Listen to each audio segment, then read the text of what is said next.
So, yung maaga po akong nagising. Pero, ano po, alas 3 na din ako nakakatulog kagabi. Umaga na rin yun. Tapos, nagising ako ng alas 5. Ayun. Hindi ako nagkatulog. Magluluto na lang ako ng almusalan. Actually, first time ko magising ng ganitong oras. Ay, hindi naman sa first time. Parang ngayong ngayon may mga ginagawa lang ako. Ngayon ako nagising ng ganitong oras. So, samahan niyo ako sa pagluluto ngayong umaga ng almusalan. So, ayun, sarado pala sa kabila. At nandun yung sa rice cooker na malaki. Kaya di na ako magluluto sa mga.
So, kukuha na tayo ng lutuin natin sa ref. Kasi kakapalengke pala naman tayo kagabi na dito. So, kukuha tayo ng itlog. Dalawa.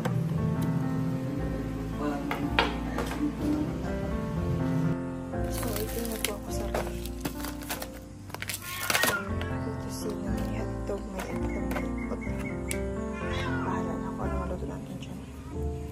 So, yun. Sisimulan ko na. May aantukin na kayo ito.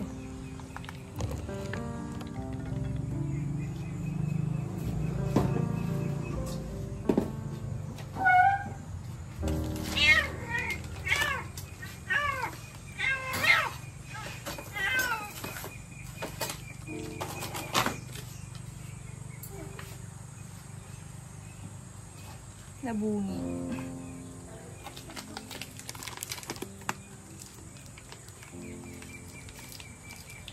Matigas to. Galing sa piso.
masustansya nyo yung itlog ko. Ano niluto. Pang sarili lang naman yan. Kaya okay na yan. Ito yung itlog. Mga kulubot na siya. Lagyan ko ng ganun yung tissue para nagsisip-sip yung mga lana. Ito sa itlog din. Para last na siya sa lana. Sasayang pa. Kasi kulang lang sila.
sila.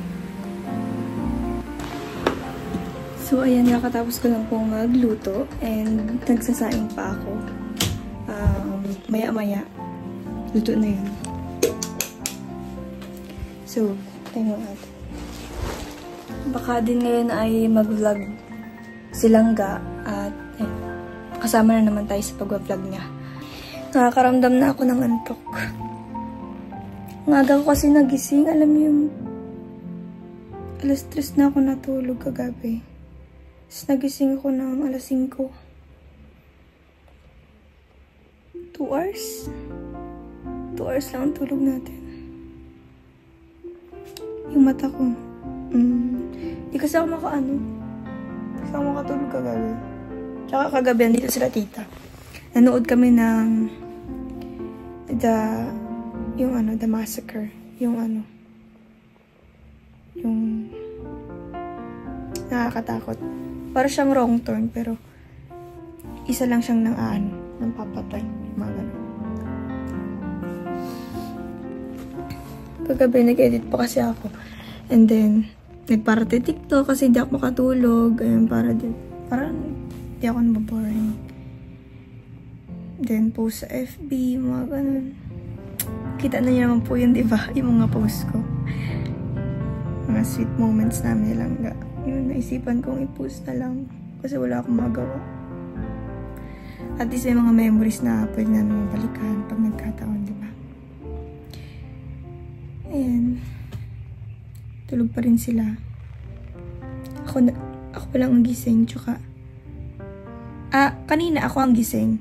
Tapos kanina nagising na si Tita Maxine. Ayan. And then si Lola nagising na rin. Tapos siguro nagbalik sa kwarto. Ayan.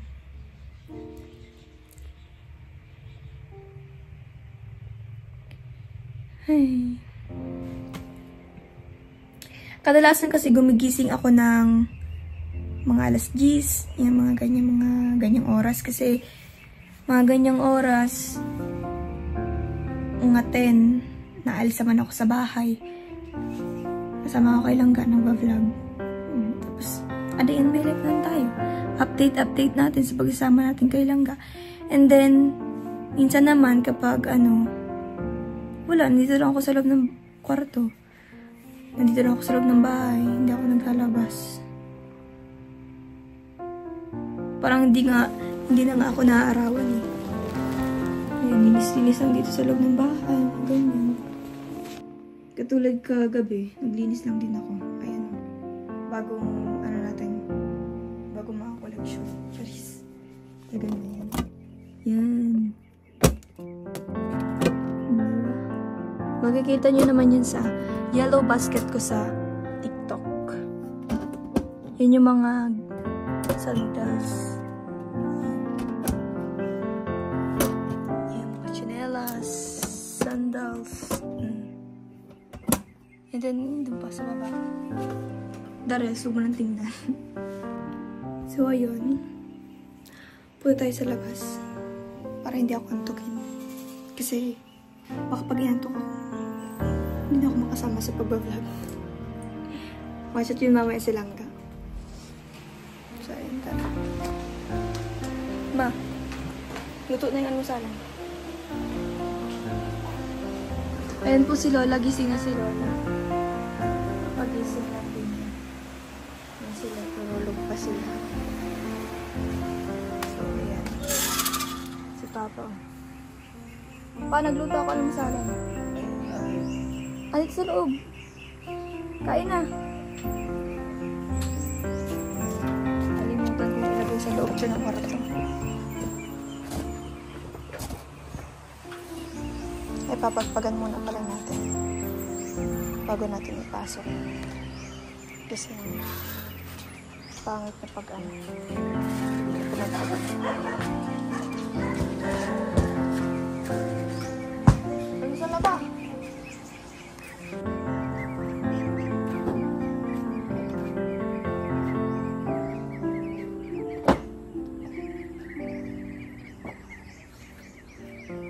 Yung trapo-trapo ko sa loob.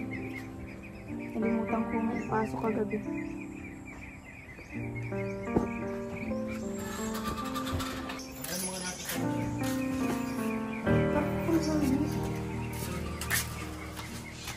Tapon natin to guys. Manya ako. Yung mga alagang pato ni Papa.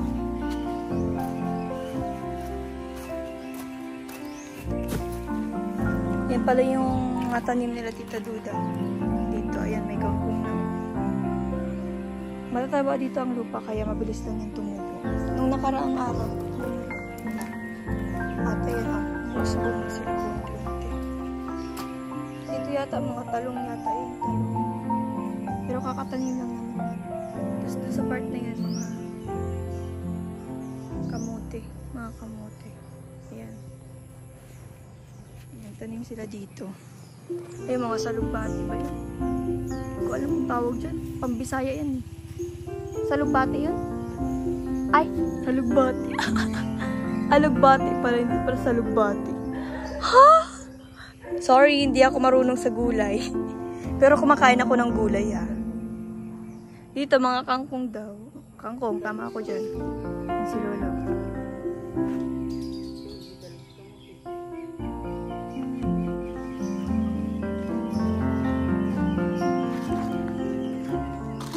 Tapos, tinan nyo guys, may mga tanim na sa gilid ng bahay. Sino tanim yan? Ay, grabe si Tita Dudang. Shoutout kay Tita Dudang. Ay, siya nga po pala, support po natin ang kanyang YouTube channel. Dudang Ariba, no? Dudang Ariba? Support po natin ang kanyang YouTube channel, Dudang Ariba. Siya ang nagparatanim niya dito. Tapos may papaya dito sa part na to. So dati pinagbabagan. Dati kasi dito kami nagkakilala ni Langga. Diyan kami nagkunang Diyan, hindi pala. Pangalawang meet pala. Diyan pala yun. So diyan kami nag-vlog. Dito. Mapa dito. Mapa doon. Doon. Kaya, grabe ang andito sa likod. Memories. Dito kasi part dati yung labasan namin ng diyan kasi yung part ng pintuan namin dati. Oh. Tapos yung bahay namin, hindi pa ganyan.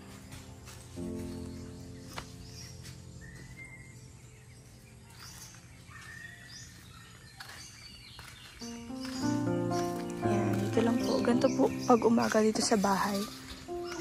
Kaya ganito lang po kami dito sa bahay. Simple lang naman po.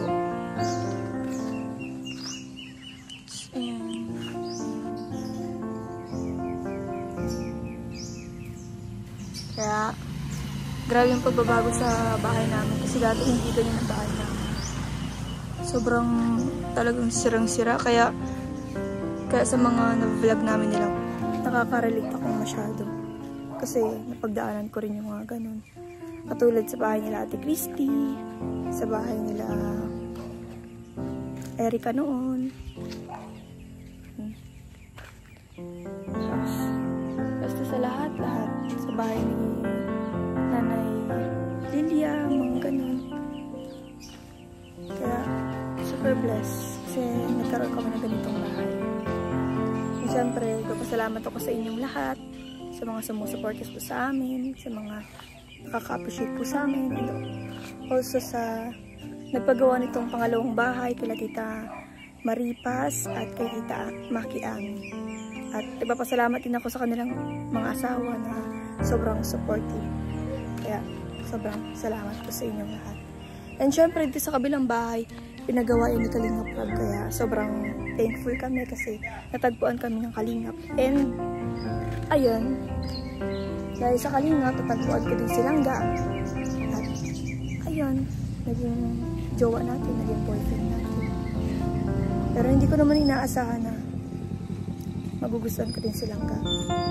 Kasi in the first place, hindi ko pa kilala si Langga nun. Tsaka, nag-start lang kami sa love team. Sa mga hindi pa nakakaalam, nag-start lang po kami sa love team, sa content, mga ganun.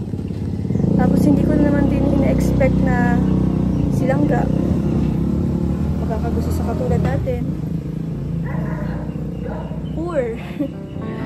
Hindi mayaman. Simpleng tao lang. Simpleng nila lang. Kaya, ayan. okay rin at na-appreciate tayo nilang na kahit ganito lang tayo. At ayun, ganito lang naman kami sa umaga. Minsan nagigising ako ng mga late na.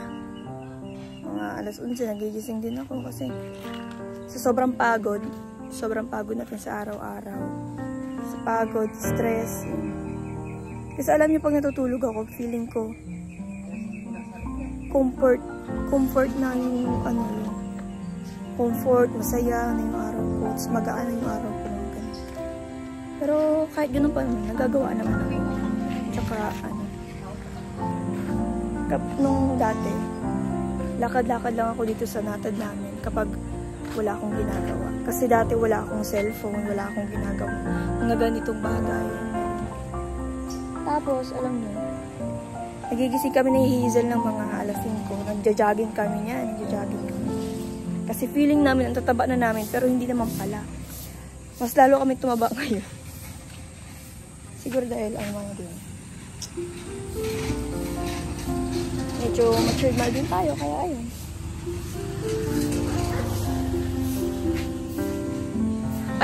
Alam niyo ba dati guys, dito sa mga nakatanim na to, hindi pa yun ang nakatanim dyan dati. Ang nakatanim dyan, yung mga malalaking puno. Malalaking puno siya, matataas. Tapos, ang bulaklak niya kulay pink. Tapos, alam niyo ba guys, dati dito sa part na to, dyan, dati madamo dyan, sobrang damo. Katulad nito, yung matataas na yan, parang ganyan yung mga damo niya. Kung babalikan niyo yung vlog sa amin ni Kalinga Vlog, ganun na ganun. Pero, mababa lang naman, para siyang carpet lang na. Yung grass na na pantay-pantay na ganun. Pag nakikita niyo sa kagubatan, mga ganun, diba? Ganun, dati ngayon wala na. Tinanggal na ni Papa. Pigpala-pala niya.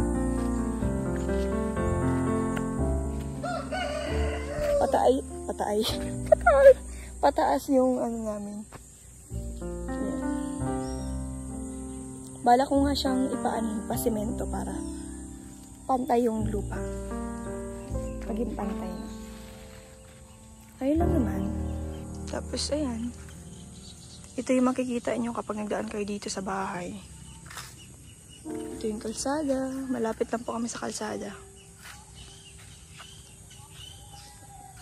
Tata Dinis! Good morning! Ayan ang mga alagang hayop. Hindi ko alam kung kanina yan. Kaya sa kabila yata yan. Ayan yung mga tinanim ni Papang pinya. Malupa. Natural, malupa.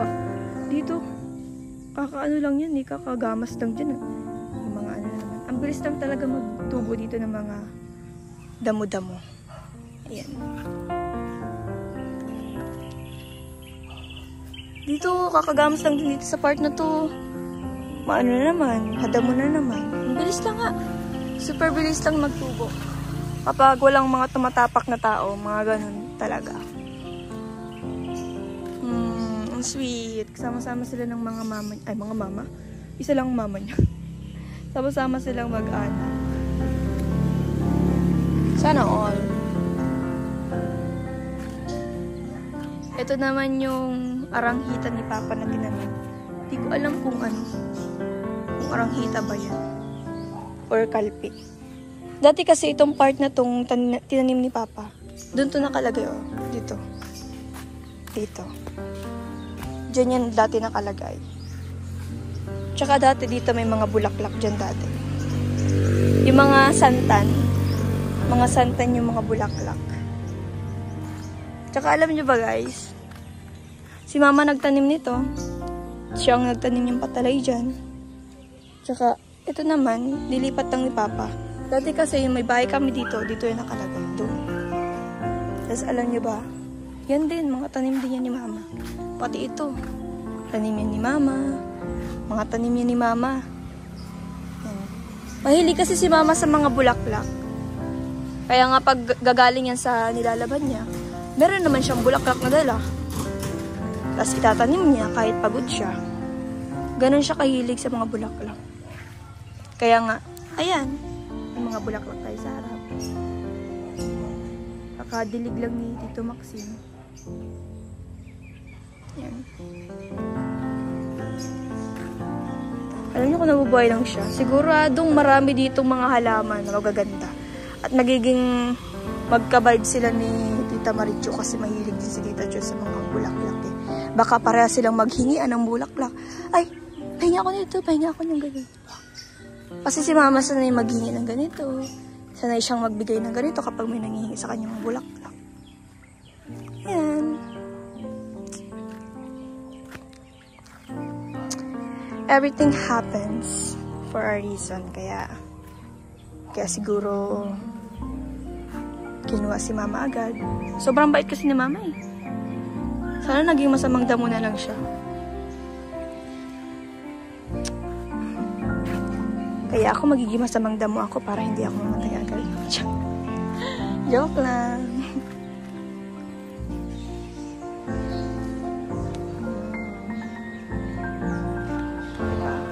Ganyan lang po kasi yung bahay.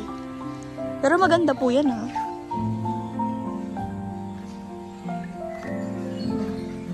Ayun po yung nagpagawa.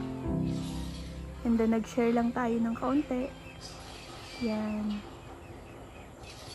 Marie, Paz, Marie and Hamza, and Ami and Ma. Yan. Thank you po! And of course, sa Kalingap family. Salamat po.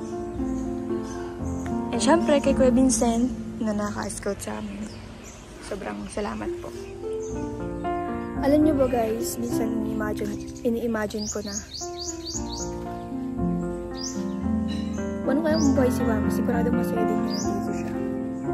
Na nararanasan niya rin yung nararanasan namin. At sigurado kapag may nagbibigay sa akin ng bag, kapag alam niyang gusto niya, ibibigay ko sa kanya. Kahit alam kong binigay sa akin ng sponsor yun, ibibigay ko sa kanya kasi gusto ko din maranasan niya yung ganun. Yeah. Ang saya lang isipin, no, kapag yung nakakatulong ka na sa family mo. Yung alam mong hindi mo dati nabibigay sa kanila, yung mga hindi namin nabibili noon, bibili na namin ngayon. Dahil lang yan kay Lord. Sa mga taong nandito sa atin nanonood, mga sumusuporta sa atin, sa mga nakaka-appreciate sa atin. At kaya sobrang napapasalamat ko si Papa. Tsaka nabilhan na din natin si Papa ng motor niya. Napangarap lang niya noon, ngayon nagagamit niya na. Gusto ko rin sana magkamotor. Kaso si Papa hadlang eh. Ayaw niya magmotor ako kasi baka daw ma-aksidente ako, mga ganun. Pero alam niyo guys, may lisensya na ako kaya sobrang natutuwa ako kasi meron ng check, meron blue check yung ano ko, FB. So, hindi na kayo malilito kung alin yung fake, alin yung legit. So, kaya sobrang masaya ako kagabi. Kaya sobrang saya ko. Sinaya ko sa TikTok. Sa mga nagtatanong pala, dalawa pala yung account ko sa TikTok. Yung isa RM underscore Morales 28. Yung isa naman R Morales 28.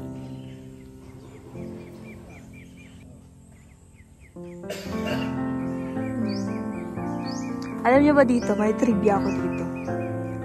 Dati buhay na buhay yan. Nag-aagawan kami dyan lagi ng bayabas. Tingnan nyo ngayon, kalbo na siya. Wala na siyang mga buhok. Charis! Wala na siyang mga dahon. Dati alam nyo, marami dyan mga bayabas. Sapong-sapong mga bayabas dyan, kaya paunahan kami naman. At alam nyo rin ba, yan yung nagiging almusalan namin kapag wala kaming almusalan. Bayabas, santol, mga ganyan. Kaya, sanay akong umakyat. Hindi nyo yun alam. Halaan nyo. Kapag nagbunga yung santol dyan, magko-content ako tapos ipapakita ko sa inyo umakyat ako sa puno para maniwala kayo. Mahilig ako umakyat nung bata ako. Kahit nung mga 15 years old ako, mga 16, kahit 16 eh, nung binablog ako ni Kalinga Prab, umakyat pa rin ako. Nung nag-17, ngayong 18, hindi na ako masyadong umaakyat kasi wala, busy na ang person. Busy na tayo sa pagbablog. Busy na tayo sa school, mga ganyan. Wala na tayong time para dyan.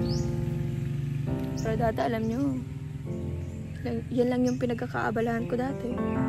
Nung wala akong mga ganitong ginagawa. Gusto ko lang sa inyong i-share kasi, syempre, para may alam kayo sa akin. Kahit pa paano, may kunting alam kayo sa akin, di ba?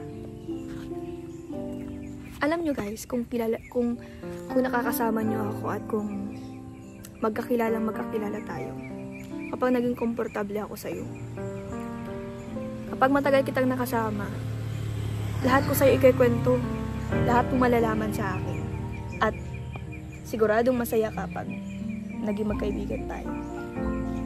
Kasi alam nyo guys, hindi naman ako namimili ng kaibigan. Hindi ako namimili ng kaibigan. Yung iba akala nila namimili ako ng kaibigan. Hindi. Alam nyo, kapag mapasok ako, nung unang pasok ko sa school, kapag unang pasok ko sa school, tahimik lang ako yan kasi nagmamasid lang ako.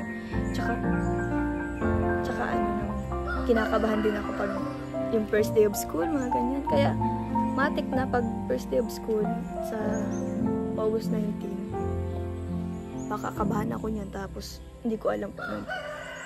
Nako na, bahala na si Batman. Hindi ko alam kung makakaya ko. Kaya i-motivate nyo ako guys, i-encourage nyo ako.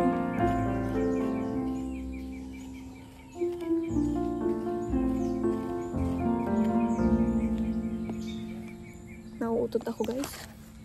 Nauutot ako, baka marinig yung utot ko. Wait lang, mautot lang ako ha. Tigil ko muna. Ayan na, nakautot na ako guys. Bantot. Alam nyo, ang weird nung utot ko kasi minsan. Ay, pasintabi po dyan ha. Pati pag-utot, ina-update ko pa. Alam nyo ba guys, kapag kasama ko si Langga, ang weird ng utot ko, hindi siya natunog. Ewan ko kung nahihiya kay Langga or wala lang, siguro yung tao na nahihiya. Hindi ko alam, nasana yung puwet ko na kapag may tao, hindi ako utot ng malakas kasi nakakahiya. Kasi alam nyo ba guys, dati, sa school namin, may mga nag-uutot. Tapos, tinatawanan. Eh di syempre ako, syempre nahihiya. baka ibuli sa akin, para utot, mga ganun. Mga bully pa naman yung iba sa amin. Ay! Speaking of santol, nakakita ako ng santol, nagtingala lang ako ha. Tingnan nyo. Wow, may santol na guys! Oh my God. Alam nyo ba, yung santol na yan, sa una, maasim yan. Pero kapag hinog na yan, sobrang tamis guys, hindi kayo magsisisi. Pero dun sa kabila, dun sa part na yun dun sa likod nun, sa malapit sa saruro. Ay naku, kahit hilaw, malalasahan mong matamis siya. Ito naman, hihintay mo pa siyang mahinog ng mahinog bago mo siya matikman na matamis. Pag kumakain nga ako dyan ng santol sa mga santulan namin, parang ayoko nang iluwa yung buto. Gusto ko nang lunukin kasi sobrang tamis Alam niyo, nakaka-enjoy siyang kainin kasi ang tamis niyang masyado. Tsaka dati nagbibinta. Tagas-muti. Nagbebenta lang kami dati ng mga bayabas sa school para may pambaon kami, may pambili kami ng pagkain. Kasi dati, alam niyo yun guys, yung kapag may nakikita ako na kinakain lang bago, parang gusto ko rin mabili. Tapos, syempre, pinaghihirapan ko muna bago ko bibilhin yun. Kaya, minsan nga, nagpapautang pa ako. Minsan nga, utang na hindi ko na sinisingit. Nahihiya na ako magsingit. Minsan yung bayabas ko, piso 2. Yan, diba? Para mabenta. Kaya nga dati, nalilate ako sa school. Sa kakakuha ng mga bayabas. Sa baba. Dati sa baba talaga namin, maraming mga bayabas.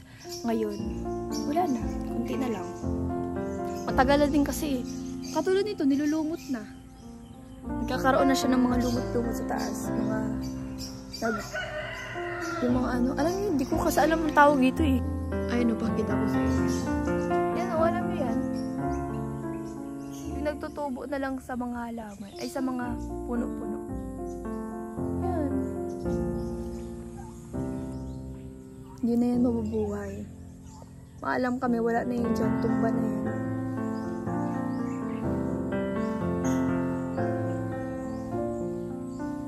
Naalala ko nung dati, nag-aagawan kami ni Hazel. Nahulog siya dyan eh. Hulog baga siya. Gagawan kami sa bayabas. Sayang balikan ng mga memories. Bigla ako nahihilo. Nagtayo lang ako.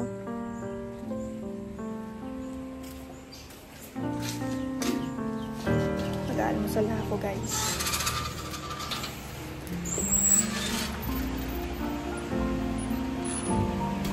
Tulog pa din.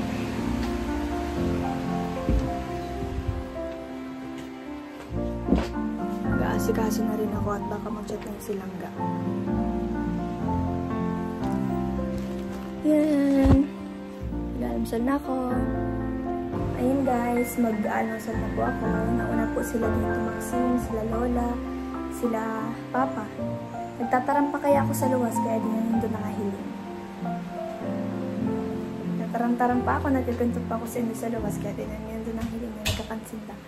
So ako, maalaman na ako ngunyan, and ayan, sabayan po nindo ako na magkakan, at almusal na rin po kayo. Kain na po din po kayo.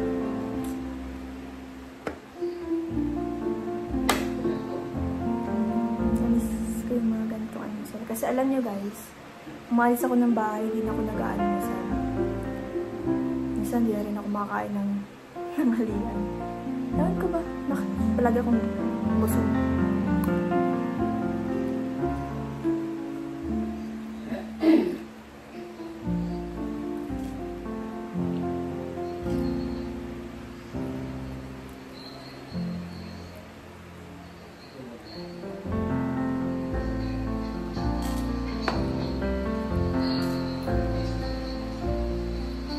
Fresh meal.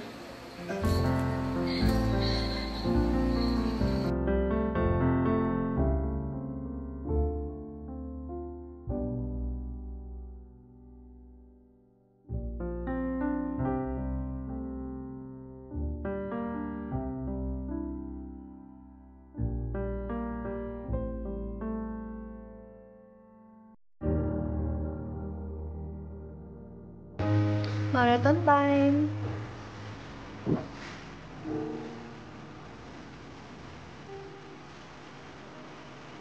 Lola. Da.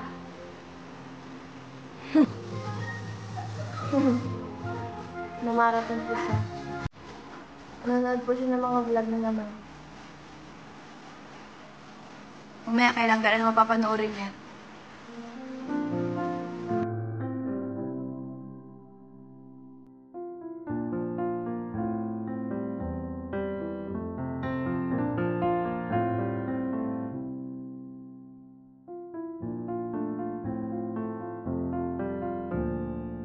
Sabay ko po si Teya magkain ng almusal. Nakagising lang din niya pa.